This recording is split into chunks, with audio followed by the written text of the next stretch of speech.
And one thing that I've done for myself with my relationship is I pray to God and ask God, and I call David's name out and say, Lord, you keep my heart and my eyes only to lust and to search and want after nobody but David man.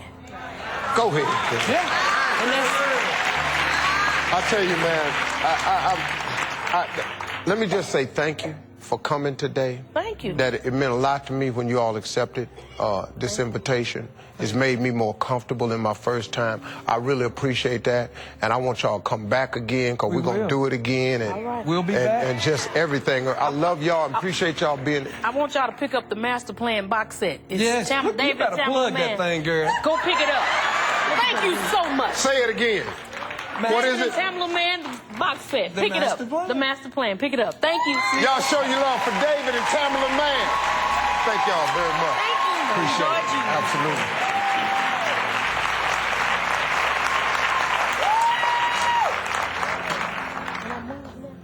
I don't know what's happening. Oh, okay, I'm supposed to break. Thank you. Yeah, I know. You do that, let's do it. Thank you. Thank you. Thank you. Thank you, sir. Sure appreciate it. Thank you for coming out here, sir. See.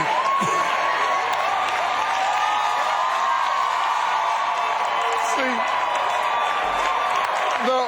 The cool thing about it is when you have this God-given gift, this comedy, it just bails you out of stuff. Now, the average person would have been stuck right there.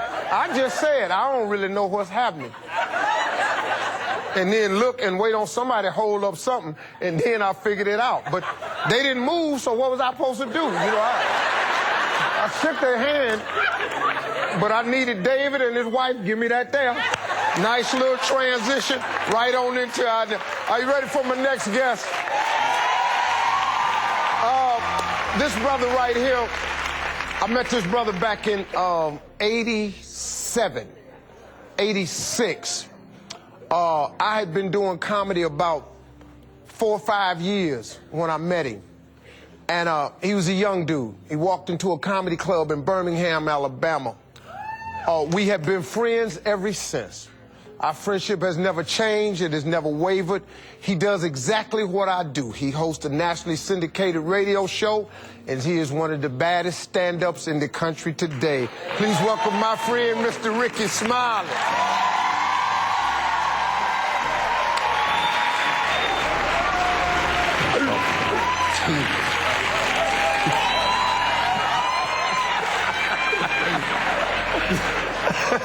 I'm sorry, we Omegas. Yeah, I was trying not to do that on the Praise the Lord. Rick, how you been, man? Man, I've been good, man. Go ahead. Because I'm nervous because, you know, of course, everybody know I talk about you on my show. They tell me not to.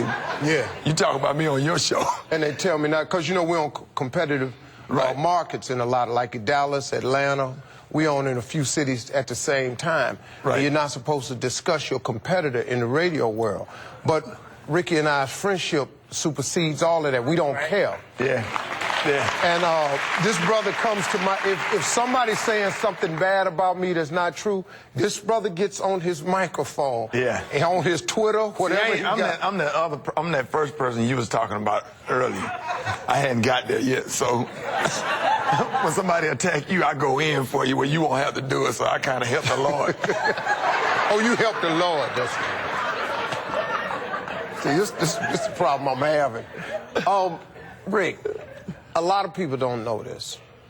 I met you in like 87, 88. Like 89. It was 89. 80. 80, yeah. 87, 86. Yeah.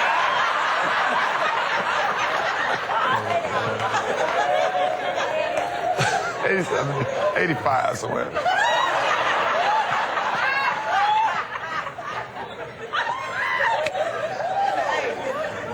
It's Steve, you got to do what he said, dude. I'm sitting there, I'm looking at you, I'm tripping, I'm going, you heard what I said? Yeah, right. You know what you all, we have this TV show on all over the world. Right, exactly. Well, whatever year it was, you had just come out of some pretty traumatic stuff. Oh yeah, I was a lot of people don't know, I was a gunshot victim. I was almost murdered. Passing out flyers from my little comedy club I had in Birmingham, and I was at a payphone. A guy was at a payphone. I was giving him a flyer, and some guys were coming out to rob him, and they shot me to let him know that they were serious. Yeah, they. And y'all supposed to be Christians. Y'all laughing at me getting shot. Hey, Rick, you think I'm playing pow? Right. And that's exactly what happened. Like, hey, give me the money. He said, pow. Point blank range with a sawed off 12 gauge. And, yeah, that's what I said. And I grabbed my side, and it's crazy because, man, when you get shot and you don't, you run to live, but you prepare to die. So you're saying the 23rd Psalm in the Lord's Prayer while running. Because I don't want to lay there and get shot again. So I almost got hit by a car running. And I ran down the alley and ran on this lady's front porch, and the lady came to the door so I could get off her porch before she called the police. It happened. She said, get off my porch before I call the police. I said, I've been shot. She said, get on my porch. I called the police. So I went out, I went out past her front yard and collapsed in the middle of the street, and I just screamed, somebody help me. And two guys were sitting on the porch and drinking some beer. And they came, and one happened to be a nurse, and applied pressure, and somebody dialed 911, and I was in the hospital. I was in surgery for like 6 hours. And I was in intensive care for a week and stayed in the hospital a couple of weeks after that. And I didn't understand when I got shot. I was like, Lord, I'm a good person. I play the piano for my Sunday school. Play the organ for 11 o'clock service. Musicians don't get shot like that.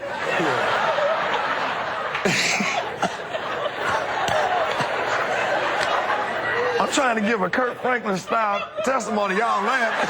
Yeah. See, that's what.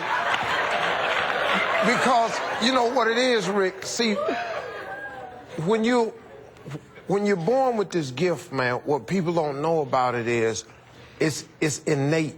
You can't help it. It's the way you phrase stuff. It's the way you say it. Right. People. No, I'm okay. That's. I mean, I'm trying to help them understand. I know you know.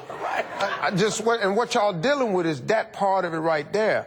But Rick, man, was one of them guys who came into the comedy club business and came into the comedy business, and he didn't know how to dress. He had a jogging suit on. Yeah. Come out to the Steve. It's my favorite story to tell. So I'm opening up with Steve. Steve was 30. I'm like 19. Steve was kind of tall, skinny, had a high box fade, and had on a shirt with some polka dots on it. Like, I guess Kwame was hot at the time. Right? I was nice. Hey, though, Rick. Hey, no, I was But Steve, you got the outfit from Oak Tree. Yeah, I was nice. Oak Tree? Yeah. Remember Oak Tree? Yeah. Oak Tree back in the day. And so I had a brand new Nike jogging suit on, so I thought I was sharp. So Steve was like, hey, you on the show with Steve Harvey.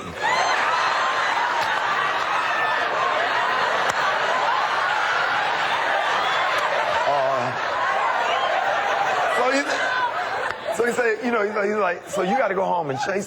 He said, you need to change because when people pay money to come see you perform, you need to, dress accordingly.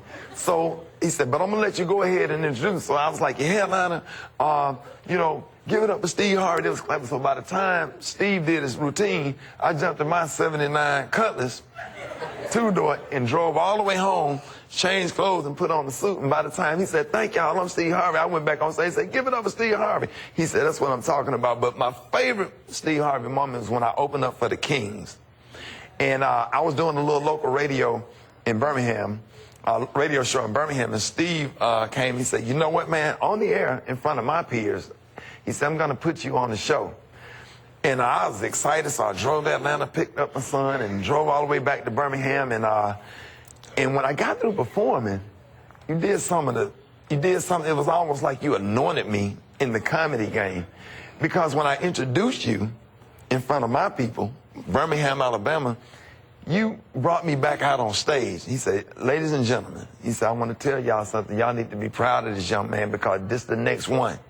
He said, and it meant so much to me. I went backstage. I never told you this. I went backstage and I just cried, because nobody has ever did nothing like that for me in front of my peers. Because at the end of the day, you know, I'm going to be buried in Birmingham. My school teachers was in Birmingham. My grandmama, my granddaddy, everybody.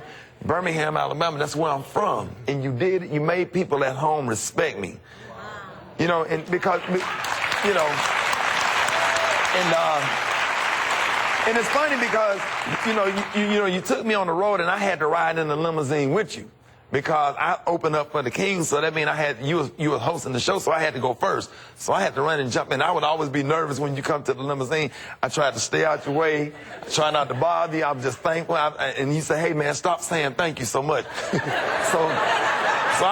So I would get in the limousine and I would scoot all the way up by the driver, and I was sitting up there by myself, and I was sitting up there like, and I see you and your bodyguard Boomerang coming to the limousine. I'm like, "Oh Jesus, here he come." I just hope I'm dressed right. I hope I don't do nothing wrong. So Steve kind of get in the limousine and kind of give you like, so Ricky smiling. "You ready?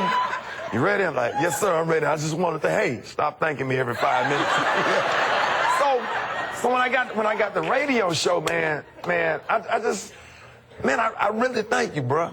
You know, because I got the radio show, and both of my grandmothers had passed, and I'm stuck in Birmingham, and I was raised by all of my grandparents, you know, and you called me, you said, "Hey man, I'm getting ready to go to the next level in radio. I got an opportunity for you here in Dallas." I said, "No, Steve, I can't do that. I just bought a house." He said, "Yeah, but how you gonna pay for it?" So I had to get on the plane and fly to Dallas the very next day. And I ended up staying in Dallas. I came back to Birmingham, went back to Birmingham to get some clothes, and drove back to Dallas with half of my stuff and did radio in Dallas, and just the opportunities that you provided. I just tried to be a good student and do everything you told me to do, everything you asked me to do. And you don't even remember when you were 30 years old, you took about 5 comedians back to the hotel room and sat us on the bed and stood up in front of the TV and lectured us about the proper way to do stand-up comedy. And I sat there and I had that little notepad and that pen, and everything you said, man, I wrote it down, because I had never seen nobody go on. I did. I never seen anybody, and the thing about it is you have to be teachable, you have to be coachable, and you have to listen, because if I want to get to where you are, and you've been down that road, I have to, kind of take your advice and do what you asked me to do, and just try to be a good student, and just try to, because you was giving us guidance, and you didn't have to do it. A lot of comedians will come to town, they don't talk to the amateur comedians and all this stuff. Man, you told me to cut my dreads, and I did. You said, "Hey man, cut your dreads." I had dreads down here. When I cut my dreads, I started getting endorsements. So I just thank you, man. I thank God, and thank you for the opportunity that you have given so many, Monique and Cedric the Entertainer, and so many people you put on. And people have to understand that nobody on this earth have to do anything for you. And at the end of the day, it's like, and at the end of the day, the phrase is thank you. I never had any expectations on you. Sometimes you'll just call out of the blue and say, "Hey man, what's up?" And it just makes me feel good when you call, but I don't expect you to call. I know you're busy, I'm busy too, but man, just any little time I get with you, man, it means everything to me. And to be sitting right here, right now, and I'm thinking all the way back when I saw you get off that hotel shuttle to come into the comedy club, perform, and I shook your hand, and when you went on stage, I'll never forget it. You went on stage at Frankie Beverly and Mays, and I never seen black, because I was only